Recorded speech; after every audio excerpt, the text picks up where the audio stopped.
Hello! Welcome sa ating second tutorial Bootstrap. Ngayon, ituturo ko ang grid system. But first, kailangan muna natin alamin kung ano ang container. Ngayon, try natin gumawa ng container. Gawa tayo ng div class name with the class name of container. Tapos, tignan natin, lagyan natin muna ng text, kahit anong text. Hello world.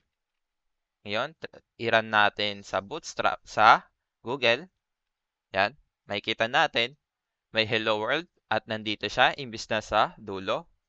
Dahil ang container natin nasa gitna at saka meron siyang max width of 1,320 pixel. Ngayon, kapag gusto naman natin ilagay sa dulo, pwede tayong gumamit ng container fluid. Ngayon, tignan natin, mapupunta sa dulo, pero meron siyang padding. Ngayon, pwede na natin paglaruan ang grid system. Ang grid system, kailangan natin ng row. Lagay tayo ng div na may class name of row.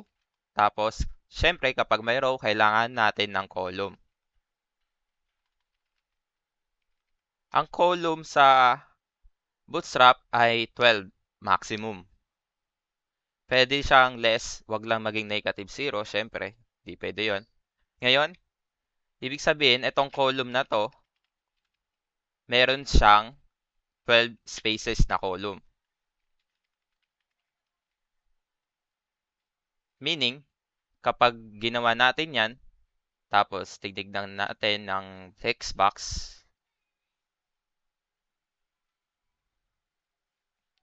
makikita natin yung flex box hanggang dulo. Ibig sabihin, hawak niya yung 12 columns. Try natin tanggalin yung fluid para mas makita natin. Ayan. Pag click natin ulit yung flex, ayan, makikita natin 12 spaces, 12 column. Ngayon, try natin gumawa ng column ulit. Ngayon, magiging 6 spaces ang tig-isa, column 2. Ngayon, pag ni-refresh natin, makikita natin, ayan, dalawa na. Tapos, ibig sabihin, meron ditong 6 column, meron ditong 6 column. Ngayon, kung gusto natin subukan, pwede natin subukan, gawin natin tong 6 or 2. Ibig sabihin, magiging 2 spaces lang siya. Tapos, ito gawin natin 10 para maging 10 spaces. Ibig sabihin, magbabago yung nasa ano natin. Ayan. Pag tinignan natin yung flex, ibig sabihin, meron lang siyang dalawang column, tapos ito meron siyang 10 columns. Ngayon, pwede natin gawin tong 8 kahit hindi naman saktong 12.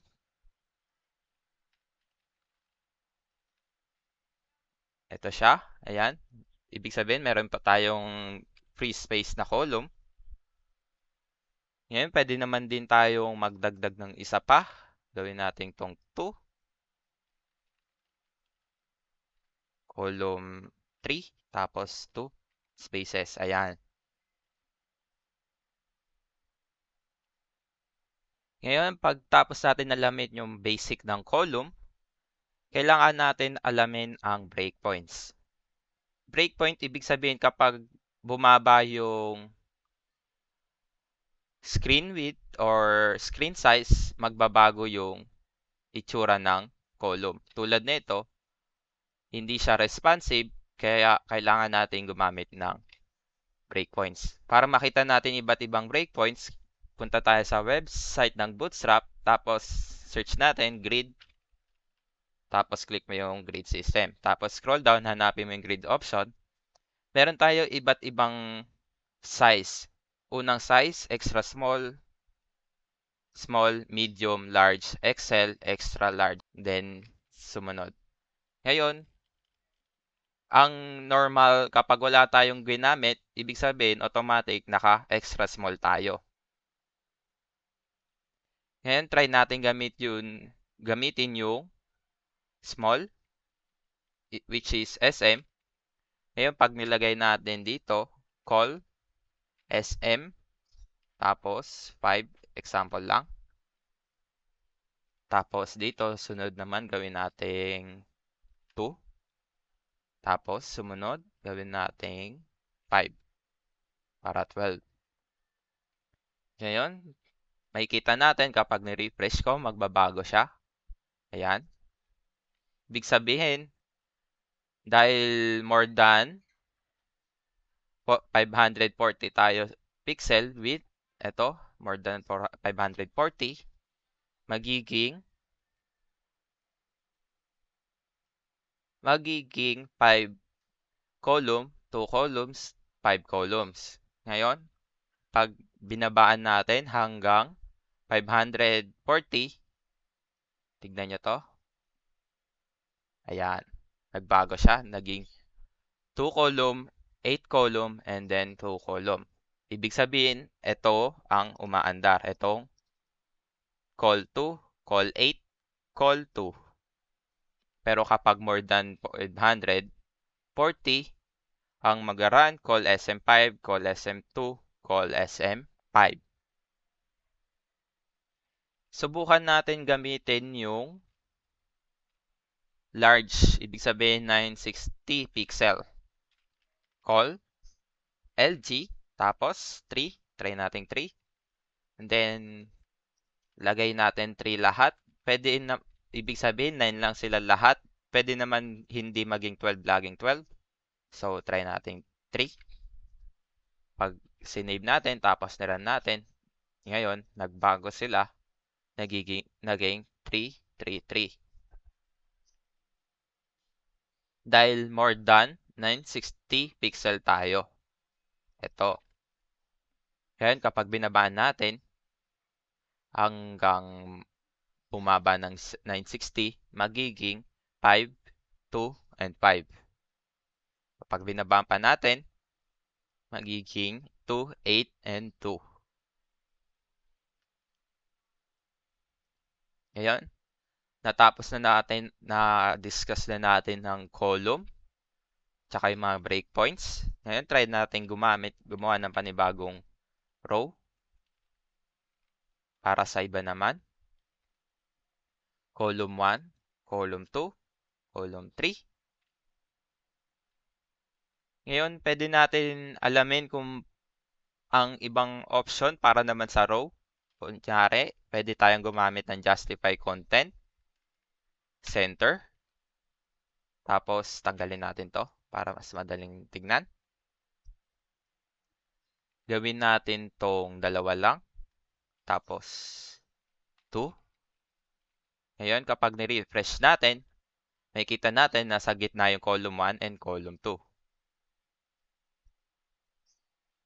Ibig sabihin, ang column natin nasa gitna magsisimula. Makikita natin dito sa gilid, wala. Empty spaces siya. Ngayon, pwede natin gawing end para sa dulo sila magsimula. Ayan.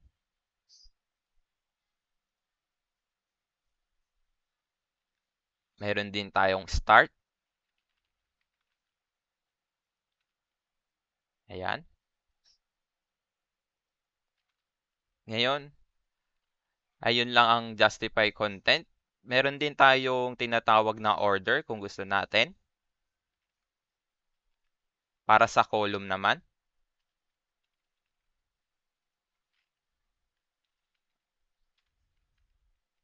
Ngayon, ang order, pwede tayong, kunyari, pag gusto natin mauna tong column 1, lagay natin order 0. Tapos, ang column to, order 1. Mapupunta yung column 2, tas column 1. Mauna yung column 1, column 2, then column 1. Dagdag pa tayo ng isa. Gawin natin column 5. Ibig sabihin, nasa dulo siya. Yan, column 2, column 1, column 3. Pwede naman na isa pang example, gawin natin tong 3, tapos gawin natin tong 1. Ibig sabihin, column 1, ay column 2, column 3, then column 1. Ngayon, kung gusto pa natin alamin yung iba't ibang features ng grade system, pwede tayong pumunta dito, sa Bootstrap. Tas layout, grid. Ito yung grid, yung kanina pinag-aralan natin, yung merong justify content, and etc. Pag sa columns naman, pag gusto pa natin ibang features, tulad nito, align items to start, mga iba't ibang ganyan. Ayan, ay kita mo dyan. Ito yung kanina, yung sa atin, yung start, center, end. Tapos yung meron pang iba, merong around, between, tsaka evenly. Ayun lang ang lahat. Pag pwede rin tayo mag-break kung gusto natin, pag column, try natin to.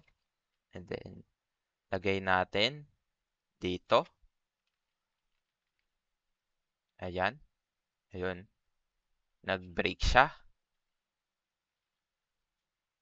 Kasi nasa call order 1 siya, ibig sabihin, nasa pangalawa.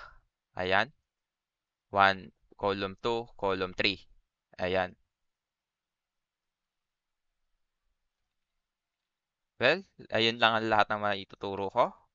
Pwede na lang kayo tumingin sa Google ay sa Bootstrap para makita pa ibang features ng columns and grid. Salamat sa panonood. Kung hindi pa kayo nakasubscribe, please subscribe para makita nyo pa iba kong YouTube tutorials. Thank you. Bye-bye.